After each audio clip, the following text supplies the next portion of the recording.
Hello, and welcome to another episode of the Georgia National Guard Fencepost podcast, where our goal is to flatten communications and bring us all together as one. I'm your host, Tiffany Irene Coulibaly of the Public Affairs Office, and today I have the pleasure of speaking with Work for Warriors Georgia as they discuss the many benefits of their program and how they educate, assist, and connect our military personnel with the experience to advance their civilian careers. Today we'll be talking about resume building, career guidance, employer connections, hiring events, and workshops that are designed especially for you. Hi, everyone. I am Captain Bree Ann Ankenman. I am the Deputy Chief for the Georgia National Guard Military Family Support Branch, and I am also a company commander. My name is Lacey Turner, and I'm the Program Director of Work for Warriors Georgia, and I've been a part of the program since its inception in 2012. And my name is Jordan Trent. I'm the Marketing Director for Work for Warriors Georgia, and my job is to tell as many people about us as possible. So tell us about, Work for Warriors Georgia, Lacey. So Work for Warriors Georgia is actually housed in the Military Family Support Branch of the Georgia National Guard.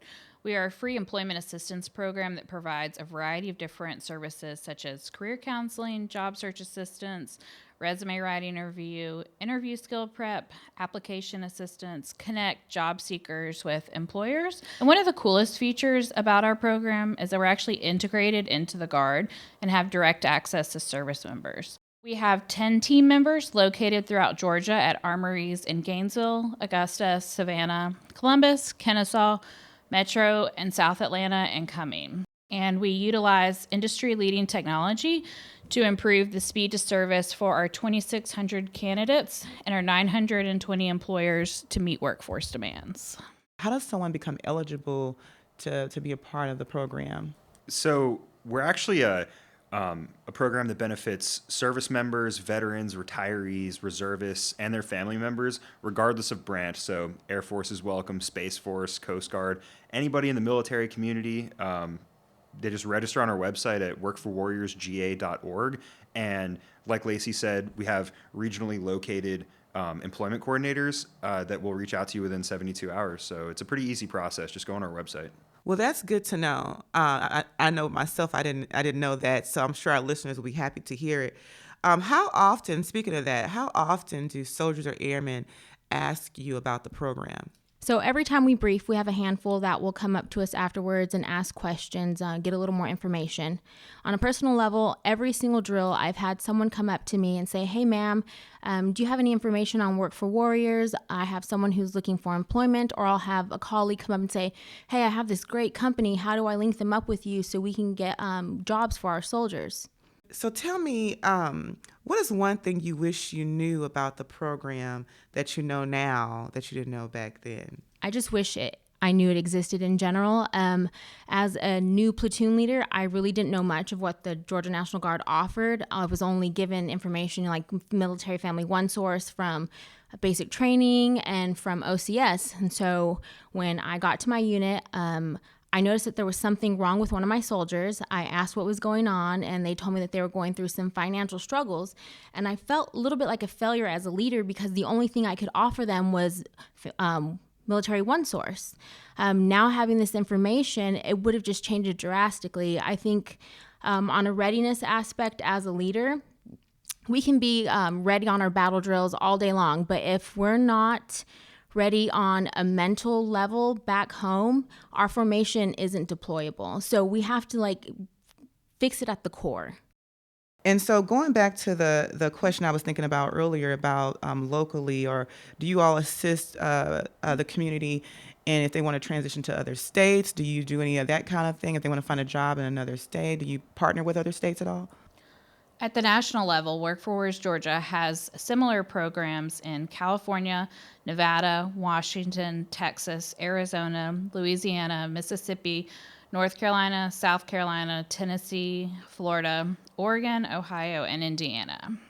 Obviously, our goal is to maintain the readiness of the formation. That's why we get paid.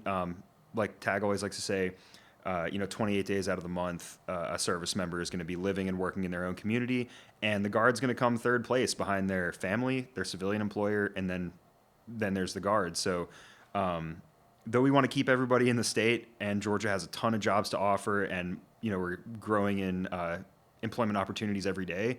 If a service member's life takes them to another state, if the Guard does well by them, the intent is for them to actually IST to another state and serve in that National Guard unit effectively. So we do help them transfer to other states, or we do work across state lines with other organizations. Some of our employers are national organizations, but ideally we'd keep them here.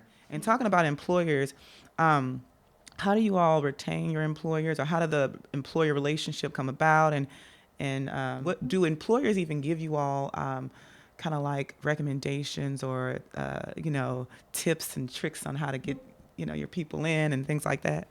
So we work real closely with a variety of different employers. A lot of times they come to our website at workforwarriorsga.org to register on our website. And then once they register, we learn about their hiring needs. We learn really what it's like actually to be an employee. What are the demands? What are the progression tracks, the benefits? Really, what exactly a day-to-day employee of that company will look like. And then once we have all that information, we go through our database and screen our candidates, make sure they have the qualifications, make sure we ask the questions. For instance, do they have transportation? Do they have childcare? Are they able to start? Are they able to travel? Really, whatever the qualifications are for that job. So we speed up the process for the employer.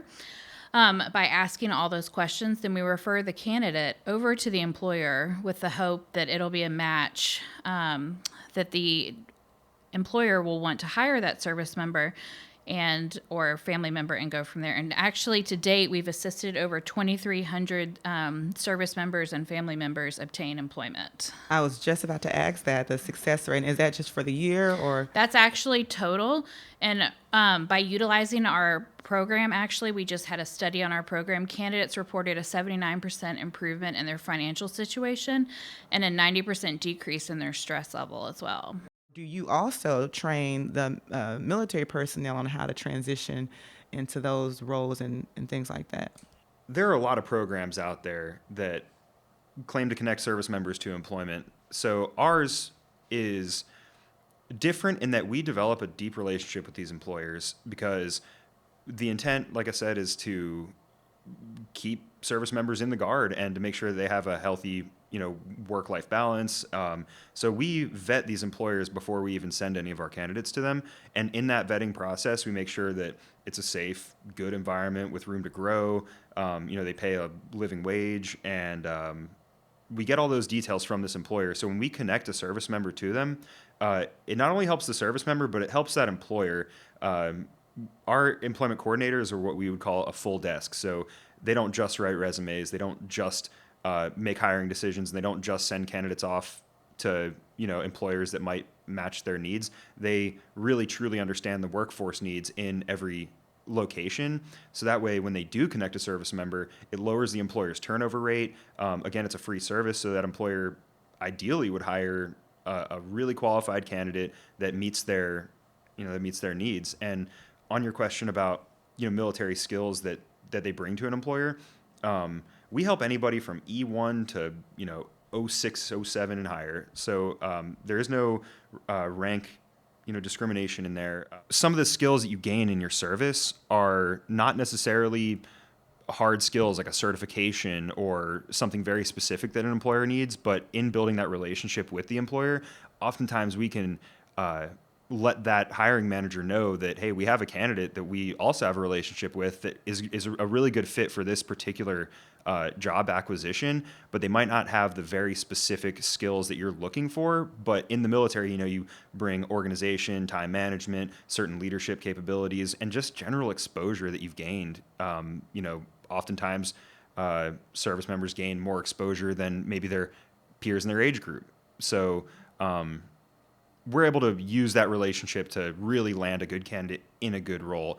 And also in the civilian world, when people transition from the military life to the civilian world, there is a level of expectations that are there, and we help that service member manage those expectations, positive and negative. So oftentimes people think that they're underqualified, but in reality, they're really, really highly qualified. I mean, being a service member in the Guard, I know PFCs with master's degrees, so oftentimes they're really qualified in their in their job search. So we help them gain that confidence, and we really workshop with them to find the right fit for them. One of the cool ways that we help our service members obtain employment is we look to identify gaps in military experience and civilian.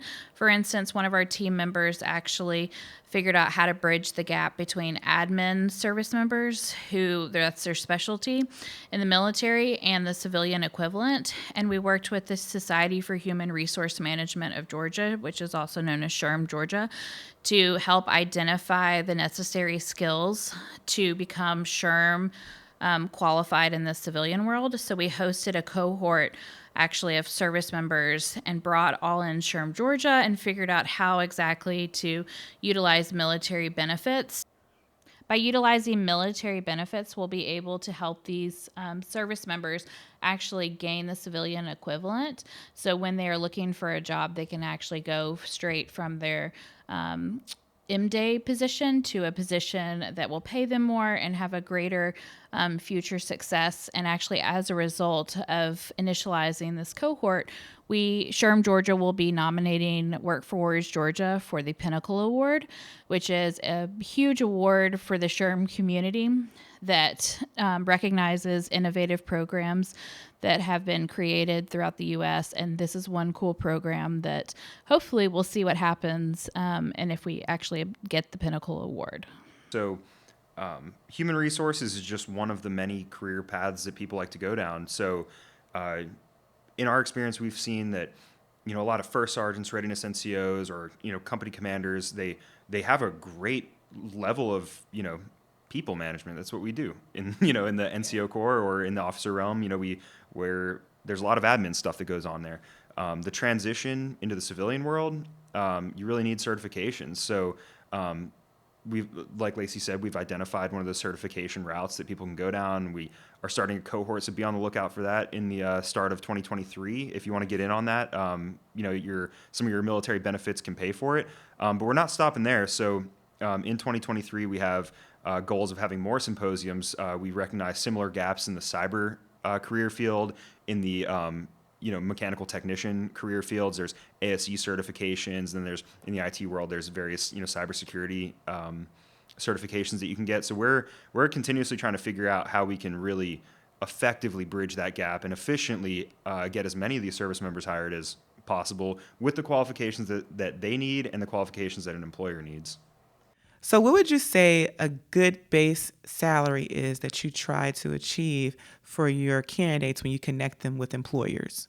Ideally, we shoot for that target range of $50,000 a year. But in every career field, there are people that make a ton of money. So, we have jobs in construction, we have jobs, project managers, we have IT. All of those, there's somebody out there making over $100,000 a year. So if a service member needs a certain level of income, then that's part of the discussion that we have with them. If they want $100,000 a year in a career field that it would be very difficult to get that, we don't stop them. We just figure out the pathway for them to get to that point. Or we encourage them to go another route that maybe they haven't thought of. Before I started in this role, I thought there were lawyers, doctors, construction workers, and everybody else. But now I know that there's thousands of jobs out there that the quality of life ranges, and if you're a service member or a veteran or a family member and you need a certain quality of life, sometimes that plays a role into what job you might look for. Yeah. And do you all work with other departments like Department of Labor in order to get those statistics? Yeah, so actually one of the cool things that we do in addition to working with employers is we create relationships with Georgia County Chambers of Commerce, veterans programs, local and state agencies, civic organizations, development authorities throughout the state, and other military-related organizations to inform everybody about our program. And we actually work really closely with the Georgia Department of Labor to really learn about like the commute pattern, the unemployment or employment rate within a county. And really what we can do to help the chambers of commerce is support the businesses that are part of those chambers. So really we learn and we try to hone in on the skills needed for that county. So basically we can support the workforce demands of every single county throughout the state as much as we can. Do you think that and that's why we do this podcast, to flatten those communications. But what do you think about like the company commanders, the information trickling down? How do you feel? Is it spreading good enough for you all? I mean, I know that's your job, Jordan. Well, now I'm on the hot seat. No, I think at this point we've done our best to interject by briefing RSP. We are there every single year at the we'll call it the SRP, but it's the Soldier Readiness Processing every year at Fort Stewart or Clay National Guard Center. I'm sure you've all seen us. And then we also brief the retirement briefs. We go out to units. I mean, we've been around, so I think at this point most people know about us. And when we do briefs, we'll ask, "Hey, who's heard about us?" And a couple years ago, not everybody raised their hand, but now everybody who's paying attention, they raise their hand, and that makes me pretty proud. And I know that our employment coordinators, they've been doing a really good job of really being a face at the armories that they are responsible for, because they work alongside of the SFRS team. So if you have the contact for the SFRS Soldier Family Readiness Specialist at your unit, they work hand in hand with our employment coordinators. So yeah, I think over the last few years we've done a really good job getting down to the unit level where the rubber meets the road. So, ma'am, tell us, how can leaders help you communicate your message about the program more effectively? Well, personally, I would like to have more opportunities to brief at the pre-command courses and the platoon level courses, because that's where it starts, at that company level. And I think it's beneficial to have our signage in all of the armories and have brochures in your commander's notebook. It's just an excellent tool to have at hand at all times. So I'd like to add to that too. So we don't necessarily need a formal briefing opportunity to go out into the units. We have business cards and it's 2022, almost 2023. So we can always go in there.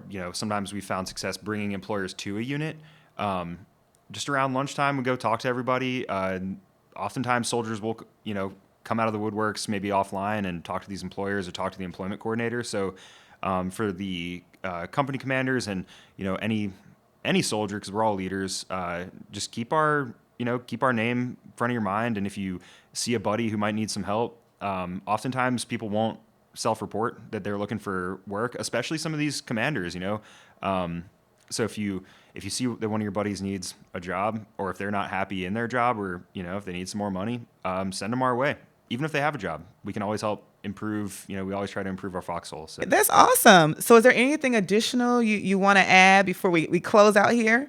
Well, going into next year, like I said, we are going to start running some more symposiums, like we had the SHRM HR Symposium. So look forward to that. We're going to post it on our website and on our social media, how you can get involved and get your certification. So, ma'am, how can someone contact you from a commander's perspective? How can they reach out to you? Well, I am on the first floor up at JFHQ, Clay National Guard, or you can reach me on my email, breann.r.enkenman, ankenman.mil@army.mil. I am always willing to sit down with any company commanders or platoon leaders who just want to get this information so that they can help their soldiers. Yeah, so job seekers and employers can learn more information about our program and actually register for our services at www.workforwarriorsga.org, and follow us actually on social media at W4WGA. So that's all social media handles as well. Thank you all again for tuning in to another episode of the Georgia National Guard Fencepost podcast. We have a new episode that comes out every first Friday of the month. It's available on all streaming platforms such as Apple, Spotify, YouTube, and also be sure to follow us on Twitter, Instagram, and Facebook. You can just search for Georgia Guard and you can find us there.